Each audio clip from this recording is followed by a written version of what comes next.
안녕하세요. 조관일입니다. 오늘 방송 주제는요, 품격 있게 대화의 주도권을 잡는 법, 이렇게 잡았습니다. 방송에 들어가기 전에 제가 책 한 권 선전을 좀 하겠습니다. 저의 책이에요. 이 책이 제가 쓴 61번째 책인데 바로 오늘 서점에까지는 아주 따끈따끈한 책이라서 광고 겸 좀 말씀을 드리려고 합니다. 이 책은 뭐냐면은 50의 말 품격 수업입니다. 50살쯤 됐으면은 말을 좀 품격 있게 해야 되지 않겠느냐, 그런 차원인데 왜 하필이면 50을 잡았느냐. 우리가 100세 시대라고 하는데 되게 중간쯤 50살을 목표로 잡았고요. 또 하나는 뭐냐면은 이제 50이면은 젊은 세대를 벗어나서 꼰대 세대로 넘어가는 그런 기점이 아니겠습니까? 그래서 대충 50을 중심으로 봤는데, 그렇다고 꼭 50살 된 사람만 읽는 책이 아니고요. 가급적 이른 나이에 읽으면 더 좋고, 또 나이 들어서도 아직까지 대화에 대해서 깊이 생각 안 해본 분이라든가 대화에 좀 어려움을 겪는 사람이라면 한 번쯤 꼭 읽어볼 만한 책이라고 감히 제가 주장을 하고 여러분에게 권해드립니다. 실제로요, 오늘날은 콜포비아 또는 토크포비아 시대라고 해가지고 말을 하는 데 있어서 굉장한 어려움을 겪는 사람들이 많습니다. 특히 비대면이 돼가지고 이제 코로나19 때문에 비대면이 됐잖아요. 이러다 보니까 점점 전화 받는 거 싫어하고, 그 다음에 직접 만나서 대화하는 걸 싫어하는데 젊은 사람일수록 더하다는 것이죠. 이렇게 되면은 인간관계가 단절되기가 딱 십상이죠. 오히려 거꾸로 역발상으로 생각하셔야 돼요. 콜포비아하고 그리고 토크포비아 시대이기 때문에 오히려 말을 잘할 줄 아는 능력을 갖추고 있으면은 이게 바로 경쟁력이 되는 거죠. 그래서 이 세상을 거꾸로 살아야 됩니다. 역발상으로 살아야만이 경쟁력이 강화됩니다. 이 책에는 여러 가지 방법이 나와 있어요. 50살 된 사람을 타겟으로 했는데 또 꼭지수도 50가지입니다. 이 항목이 50개라는 거죠. 제가 몇 개만 소개해 드릴게요.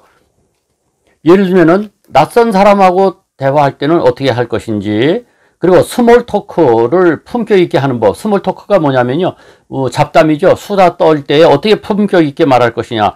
그 다음에 품격 있게 유머를 구사하는 법이라든가, 그 다음에 입으로 망하지 않으려면 어떻게 해야 될지 그런 얘기도 나오고, 품위를 잃지 않고 자기 자랑을 하는 법, 이런 것도 나오고, 또 입장이 서로 다른 사람하고 대화하는 것, 이거 참 어렵죠. 요즘은 입장이 다르면 아예 귀를 닫아버리거든요. 그럼에도 불구하고 귀를 열게 하고 입을 열게 하는 법에 대해서 나와 있고요. 그 다음에 웃음만 가지고도 상대방의 이 대화를 이끌어내는 법 등등 50가지가 여기에 실려 있습니다.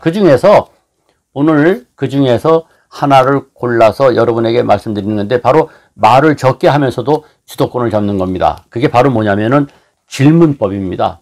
질문을 잘하면요, 대화를 아주 손쉽게 끌어갈 수가 있습니다. 이 질문법을 잘 활용한 사람이 누구냐면은 가수 나훈아 선생이 그렇게 애타게 찾은 테스 형이죠.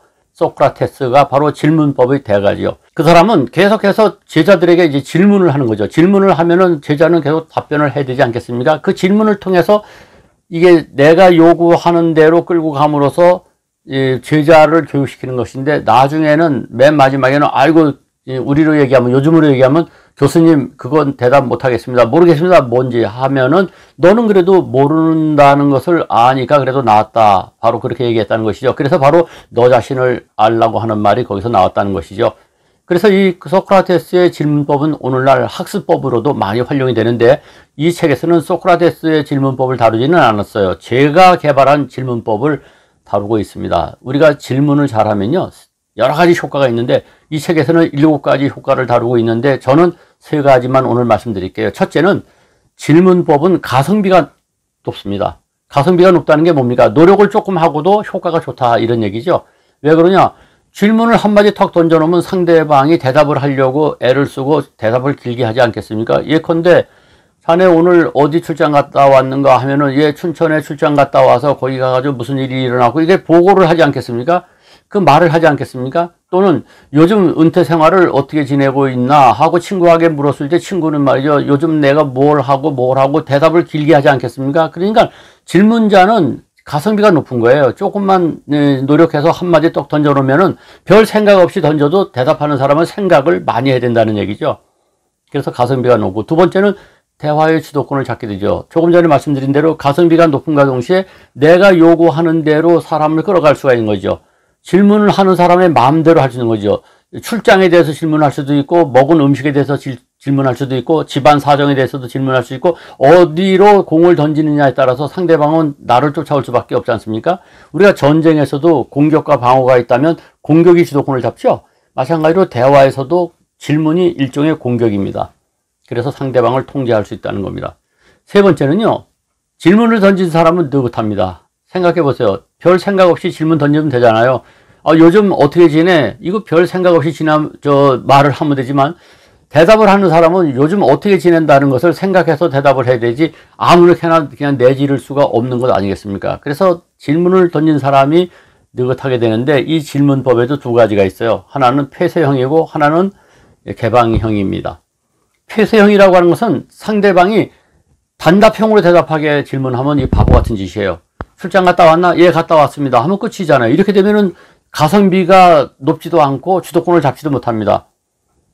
어디에 출장 가서 무슨 성과가 있었는가? 이렇게 물어야지, 내가 춘천에 출장 가서 거기서 누구를 만나가지고 어떤 일이 있었고, 이렇게 개방형으로 질문을 해야만이 된다는 겁니다. 그래야만이 상대방의 대답이 길어지고, 내가 그 대답을 듣는 동안에 느긋하게 또 다음 질문을 생각할 수 있고, 또 그 다음에 질문을 던짐으로써 상대방이 또 나의 주도권에 또 들어오게 되고, 이렇게 됨으로써 내가 말을 적게 하면서도 주도권을 잡을 수 있다는 것이죠.